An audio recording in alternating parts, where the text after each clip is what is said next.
Conversations for change, because the world is ready.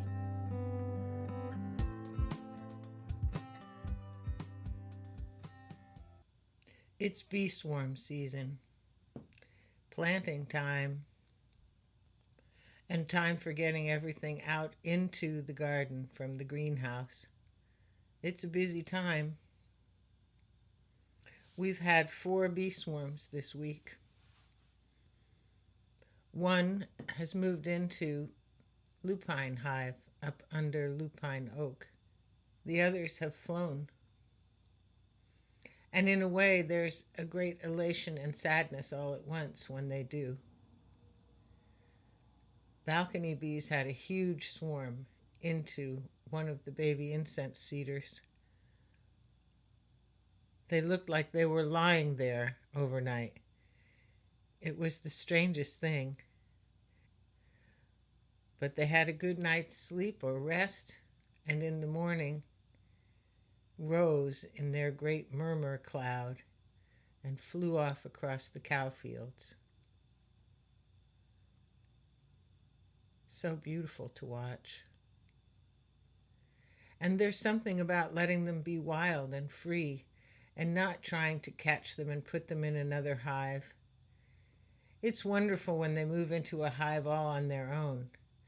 But when they go, it's their choice. And this is, after all, how bees reproduce. The colony works together to produce a new queen. And the mother queen takes a portion of the colony and leaves and finds a new home.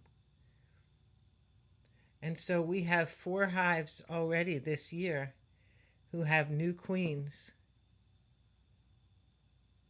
and 4 older queens who have moved on to new homes. It's quite remarkable. It raises so many emotions as you observe it, to see them all operating as a single unit, to see them all in perfect harmony, rising up out of the hive and into a cluster in a tree branch. And at the same time, recognizing how complex their social structure is, that when they make a decision, the decision is made and there they are. So if they go ahead and swarm the night before a thunderstorm, for example, which certainly happens, then you worry. Is there some way to protect them from the rain? Is there something we can do to make it better? And of course, anytime you intervene, you always worry, would they have been better off if I'd left them alone? Should I have done it or shouldn't I? All those questions. But the bees are such magnificent teachers. They are so patient and so dedicated to their cause. It's really remarkable just to be able to be a witness to it all. And of course, it sends me out into the gardens, checking everywhere for what's in bloom when, making sure there's still something out there for them to eat. The Mahonia has long since finished flowering, starting way back in February, as it did this year. And here we are now at the end of April, and we have lilacs and dandelions and borage, and still some of the rosemary, and all the new flowering plants that are coming in, but most of them have not started blooming yet. Meantime, the greenhouse is bursting with flowering plants ready to go out, and I've been playing with seed snails. I'm so excited about them. This is a whole new adventure for me. I started last year tentatively and made a few, and they went pretty well, but I wasn't certain of my approach, and I wasn't certain of my technique either. So I kind of hesitated. But this year I decided to try again, and happily this year I found Farida Sober's Facebook page again, and I found her guide to making seed snails and purchased it. So I was extremely excited to be able to read it, particularly since this was my second year of using them and not knowing what I was doing. So I was very excited to read that whole guide and to learn so much from her and to see so clearly why this is such a beautiful method for raising seedlings. And I have to say, I've used it now for a whole series of different kinds of plants in the greenhouse this spring and early winter, starting with echinacea, Swiss chard, lettuce, lavender, even different kinds of herbs, and a whole bunch of different kinds of flowers, even sunflowers. And I have discovered, for example, I have been trying to start echinacea from seed every year for nearly a decade, and I always get a few, but I never get a full crop, and my seed trays don't do a good job. And generally, I lose about half of them before they get mature enough to go outside. In the seed snail, the echinaceas just took off, and they are big enough to plant out directly from the snail, and they are big, healthy seedlings, way bigger and way stronger than anything I've ever grown in a tray. So there's no question for me. That's also true for the Swiss chard, and it's true for the romaine lettuces. It's true for the onions, and it's true for, well, virtually every other thing I've tried, especially the chives. The chives did brilliantly, and I've always struggled with them as well because it's really hard to keep tiny little seed trays moist without being too wet and without drying out. The chives came up beautifully in the snails, and unlike trying to grow them in trays and then in little pots, I didn't lose any to drying out or to getting too moist. They came up, they grew strong. I didn't do a thing. I just left them in the snails and get the snails set in a tray that I feed with compost tea at the bottom. And as soon as they're up, they're uncovered, and they did amazingly. So I have so many snails of flowers and vegetables and plants in the greenhouse that are ready now. I'm going to have to get really busy getting everybody out. But the great news is I can set them in the soil beds in the greenhouse, and they'll just sit there and wait for me for another week or 10 days. And I've found this consistently. So it's been a real game changer for me. And I'm thinking the only trays that I will keep moving forward are my air prune trays that I get from Bootstrap Farmer in North Carolina for the flowers, because some of those make it so easy to transplant, especially things like cosmos and calendula. They give me a perfect plug to put into the garden beds. But the snails, hands down, for the hollyhocks and the snapdragons, they win. So I will keep those trays that I use for a certain set of flowers, and that's it. I don't think I'll be using the trays next year at all for any of the other plantings. I don't see any point in it. Of course, like carrots, you direct sow if you can get them to go for you. But in terms of what you put in a tray in the greenhouse and what you could put in a snail, I am pretty well convinced at this point that the snails are faster, easier, more compact, use less soil, take less time, and generally get the job done in a way that gives me way more hands-free experience raising the seedlings until such time as they need to go out in the garden. And I cannot believe how strong the seedlings are going out into the garden. The hollyhocks are a case in point. I lined a whole fence with hollyhock seedlings that I grew in snails, and they are just taking off. They never even had a moment where they hesitated. You know, usually when I'm planting out, I expect to see transplant shock for at least 24 hours or 6 or 8 hours, maybe overnight, and then the next day they look better. In this case, I didn't see even 5 minutes of transplant shock. I pulled them off the snail, I put them in the soil, I pulled the soil up around them and moved to the next one, and they looked absolutely fabulous from the moment I put them in until today, and now they're 3 times the size in 10 days or less. It's incredible. So not only do the snails work better than the trays and use less resource and less soil and less space and less time and less energy and less work, but they also produce a stronger seedling.